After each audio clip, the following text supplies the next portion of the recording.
The development of Daniel Jones. Daniel Jones' first year as a quarterback. 13 games, 62% completion, 3,000 yards, 24 touchdowns to 12 picks. A nice, tidy 2-to-1 touchdown to interception ratio.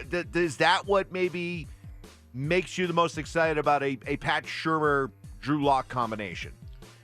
Yeah, I mean, obviously he's a guy that's had a success with young players and developed young quarterbacks and like everybody you talk to, great guy, great at working with multiple people, great guy as far as taking in the info during the course of the week from multiple sources and coaches and everything.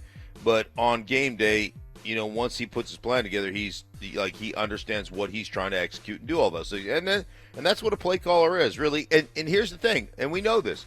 Some guys are great at that, and they get the opportunity to be head coaches because they're great at that, and they're just not great at being head coaches. So, that part is, from everybody I've talked to, that part's exciting. Next on the Morning Brew. I loved it. Yeah, I thought we were engaged start to finish, played hard, checked hard, worked hard offensively. I mean, I thought we played real hard. I don't know how else to summarize. It just seems like right now anything that can go wrong will go wrong. Again, tonight you see it. Yeah, that was the case again for Jared Bednar's Avalanche as they once again cough up a third-period lead. They give up a goal to the Stars with about 5 minutes left, and then Dallas scores in overtime. So the Avalanche have to settle for a disappointing point. And, Mark, there's a sense of malaise right now over this team. They've had issues over the last few weeks with failure to close out third-period leads. They've had some shaky goaltending. And, this is a league. I'm just going to put this out there. Some Avalanche fanboys they're not going to react very well, but this is a league that has never been afraid to switch out coaches midstream. No league switches out their coaches midstream like hockey does. Oh, yeah. And I'm just telling you, Jared Bednar's seat, coaching seat, isn't as cool as you may think. It's warming up. Trust me. I always joke with some of the hockey guys that I knew back in the day when I worked at ESPN, and I would always say, hey, your guys' sport is interesting. You don't like your coach, just don't play hard for a couple of weeks. You'll get a new coach. Right. And we joked about it all the time. I was like, yeah, you guys, I don't know about your sport. So, I can't imagine them doing that, but stranger things have happened.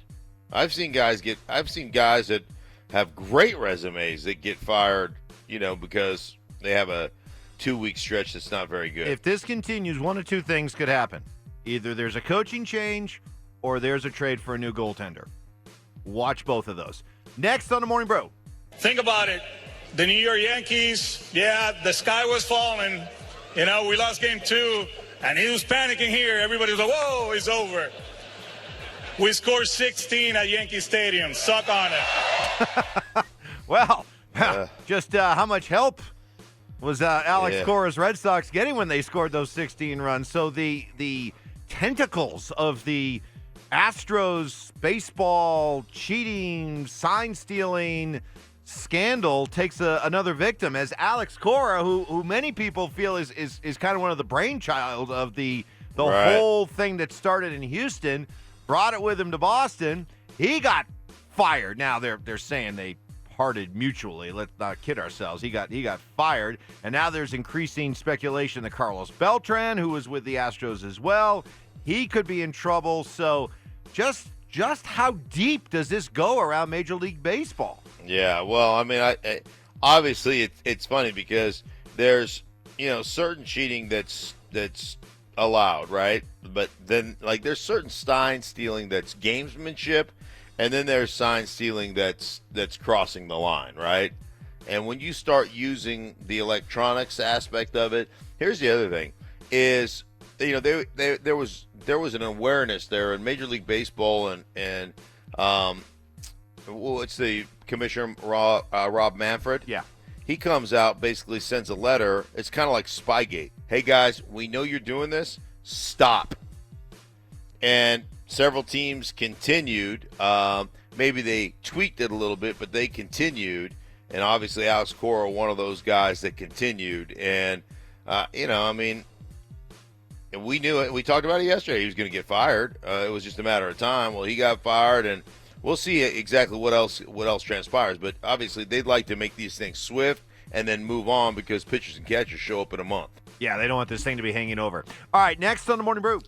It's never the right time to step away, but now is the right time for me. And it's a tough decision. I've thought about it a lot, and I think now is the right chance for me to move on. Man, that stinks. Luke Kuechly, only 28, announcing his retirement. And, I can't help but remember that concussion he got a couple years ago in which he was just crying. And, people were like, what's the matter with Luke Kuechly? And he couldn't control it, That's one of the effects of a bad concussion like that. And, boy, that one made an indelible impression upon me. And so to see him retire, I don't know if that's really surprising. I think this is a guy that's looking at his future and just wants to make sure that, he has quality of life as he gets older. Yeah, it's so much more. Guys are so much more empowered because they make so much more money now, and there's so much more information out there, kind of what you're doing to yourself. And remember, Kuechly's had, a couple concussion issue type things, and yeah, he's just one of the great ones, though, man. He's one of the, I've had so many meetings with him over the last couple of years calling games, and I was telling my daughter last night, I was like, dang, the last meeting I had, we were talking about stuff, and he goes, hey, give me your pen. And he starts just writing stuff on a napkin. He's got all these formations, and he's writing all this stuff about, maybe they were playing, I was calling, maybe it was a San Francisco game. He was talking about, like, motions and all the stuff that San Francisco does to you from a shift and a motion standpoint, and how your eyes have to flow and where you have to line up. And it was like he's just drawing stuff on a napkin. And of course, me, I don't think about keeping stuff. I'm not like a collector or anything, so I think I just threw it away. Yeah, you see napkins, you start thinking about chips and salsa. You see napkins, you think, hey, give me that napkin. I might need it for an autograph. Touche. That'll do it for the Morning Brew. Bring that to you each and every morning